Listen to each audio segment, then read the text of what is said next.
Worthy guests, I would now request Lieutenant General Maqsood Ahmed, Hilal-e-Imtiaz Military, retired, to share his imperative thoughts on contemporary challenges to peacekeeping, need for a paradigm shift to action for peacekeeping.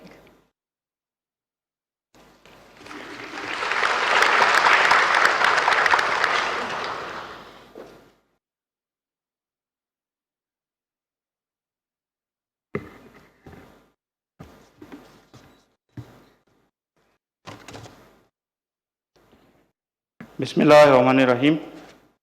Honorable Secretary General, Director NUST, Chief of General Staff, distinguished guests, Excellencies, ladies and gentlemen, good afternoon and Assalamu alaikum. I am thankful for inviting me to speak on the subject of contemporary challenges to peacekeeping, need for a paradigm shift to actions for peacekeeping. I left the position of military advisor in the UN headquarters in 2016, and since then, a lot of work has been done to bridge the gaps in peacekeeping operations under the leadership of Secretary General. I have read the very candid report of Santos Cruz, who was a force commander in MONUSCO in my time, really a brilliant and a very brave officer. Secretary General's initiative on action for peacekeeping is a comprehensive document on shared responsibility and commitment by all stakeholders in making peacekeeping more effective and result-oriented. It has already produced very positive results. Still, there are some challenges which need our attention, and I'll be highlighting those in my very brief talk. We all know that peacekeeping environment has changed into more volatile and complex operating environment where non-state actors and armed groups are involved in targeting innocent civilians. Perpetrators of violence get mixed up in population, and identification of friend and foe is very blurred. These armed groups operate across the borders with impunity and in some cases get support for their activities, whereas missions have mandate to operate within geographical bounds. Police and military contingents lack in capability both in terms of equipment and training.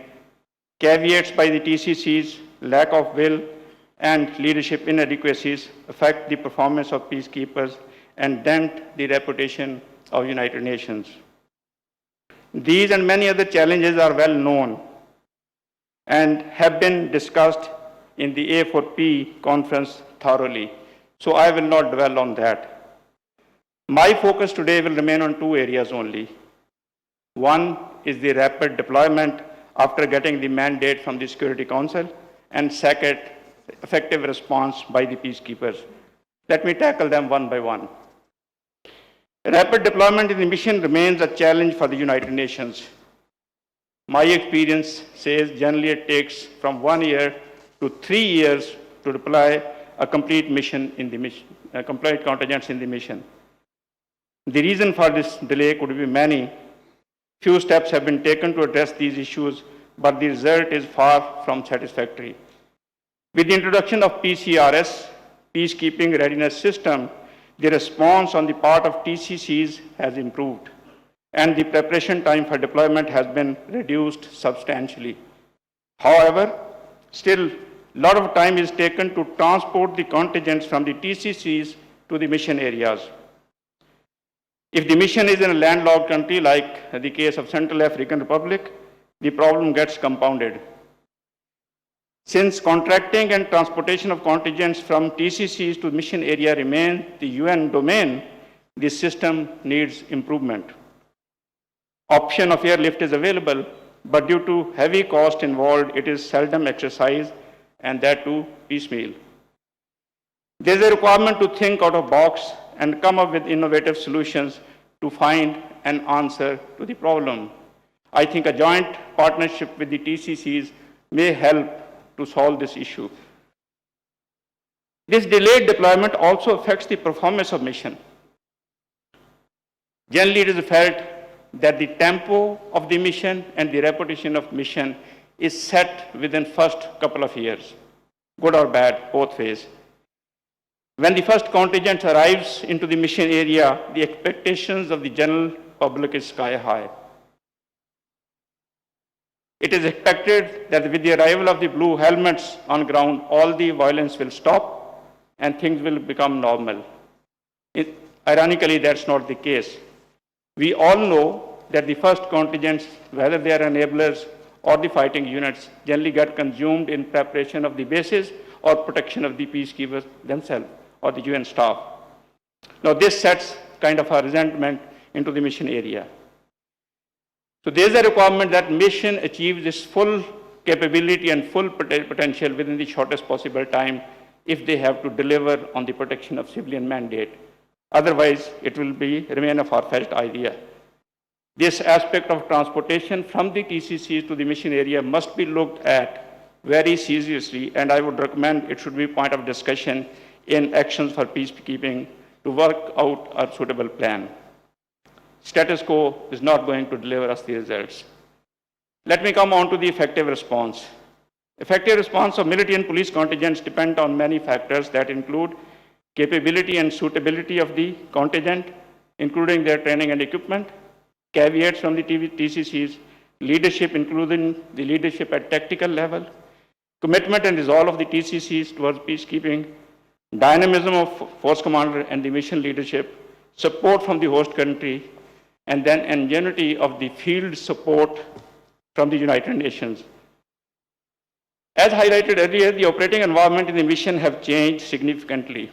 Now, to respond to this prevalent and emerging scenarios, the mission concepts and more importantly, military and police concepts of operation have to be flexible. Force should be prepared, trained and equipped to operate from number of operating bases with extensive patrolling programs, night picketing, etc. Intelligence-based operations should be launched during day and night. Rules of engagement should be clear at the lowest level, and initiative must be passed on to the junior commanders. There is a risk in these kind of operations, but that risk is worth taking if POC mandate has to be delivered. Reactive and cautious approaches passes the initiative to the spoilers of the peace, and a fallout is kind of a lukewarm response from the peacekeepers. I can assure you the chances of casualty both to the innocent civilians as well as to UN staff will reduce drastically if peacekeepers remain proactive. Fortress mindset is bound to fail. That is what Santos Cruz also said in his 18 points when he presented the report to Secretary General. To operationalize the flexible concept of operation, UN support system needs to be revamped. UN support system should be geared up to provide logistic support in distant locations and to the smaller groups. Age-old system of providing support up to company bases and passing the buck on to the TCCs or the contingents is not working. Enablers play a pivotal role in the execution of flexible and proactive operations. Without violating combat aviation and combat aviation, as well as engineer support, these operations cannot be conducted. The command of enablers has been under discussion in UN since long. Although some arrangements have been worked out in certain missions to make the enablers to the peacekeepers or the military commanders, but that's not enough.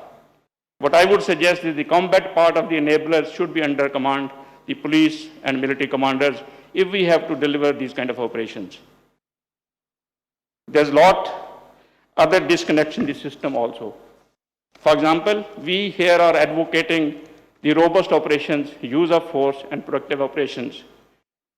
On the contrary, the UN support system is discouraging that. We all agree that when you have a high tempo operation, the wear and tear to the equipment and man and material is more. Well, on the wear and tear is more, the country is penalized. That discourages the contingents to take proactive operation. They go on to the preservation of the equipment and stores. So this mindset has to change. All elements should be geared up to support the proactive operation so that the POC mandate can be delivered. In the end, I would say the Secretary General's initiative for action for peace is an excellent document. It needs to be implemented religiously. And if done that, I'm sure the UN will deliver onto the mandates. I thank you, ladies and gentlemen.